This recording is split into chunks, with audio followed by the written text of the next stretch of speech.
So imagine a scenario where a factory has unfortunately been hit by COVID and a number of operators haven't been able to come to work. On the other hand, we have a number of people ready and willing to work. How do we create a technology that connects these two scenarios together?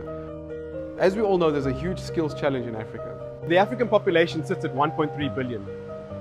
Do we really believe that over the next 10 years we'll be able to take 400 million people and turn them into engineers? We don't think so. Imagine a scenario where we could train operators the skills they need at the station while they build the parts. And for us, this is a key driver of what Odin Workstation is. We use technologies to enable semi-skilled people to do complex tasks. What we've developed is a process where we could create virtual reality content to teach unskilled people how to use a workstation.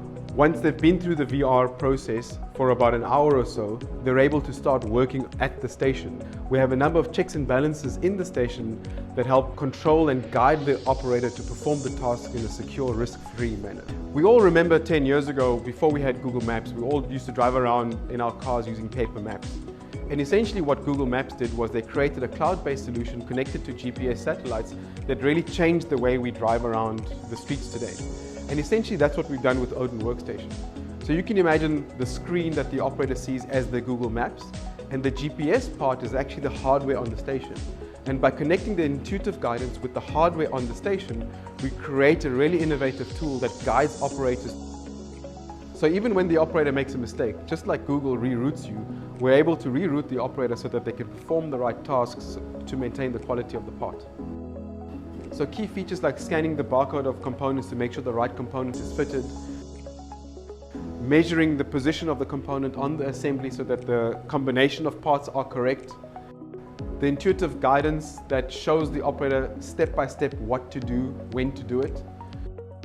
And one of the key features where we introduce AI vision control, we create a digital model of the bolting tool so that we can secure the tightening sequence in which the operator follows.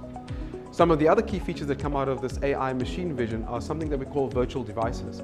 So for example, over here you see a sticker. What we're now able to do is detect the finger, and the operator can simulate pressing a button by putting their finger over the sticker.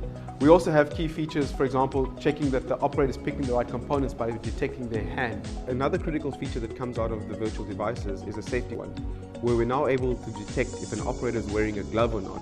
And in a scenario where they're not wearing the glove, we're able to disable the station. And in addition to that, I make the station much more flexible, simply by moving the stickers to the right ergonomic position. Changing the sequences in which I control the bolting tool are simple examples of how we introduce flexibility without increasing the cost. In fact, we reduce the cost of the station by creating virtual devices. I now no longer need expensive hardware, cabling and PLCs to be incorporated into the station to perform these complex tasks. So in conclusion, I just want to talk about why this technology is so important. Over here you see the population pyramid of Western Europe, approximately 265 million people with a reducing population, as you can clearly see. And what's really important for this population, because the population is getting smaller and smaller, is to produce highly automated production lines. And that makes a lot of sense. But have a look at this population pyramid of Africa, 1.3 billion as I said earlier, and escalating to 2.2 billion in the next 10 years. What we need to do for this population is not the same as what we need to do for this population. What we need to do for this population is digitize, create opportunities for this bottom half of the pyramid using technology to empower them to do these complex tasks. And fortunately, we've been able to deliver these solutions to many of our customers around the world.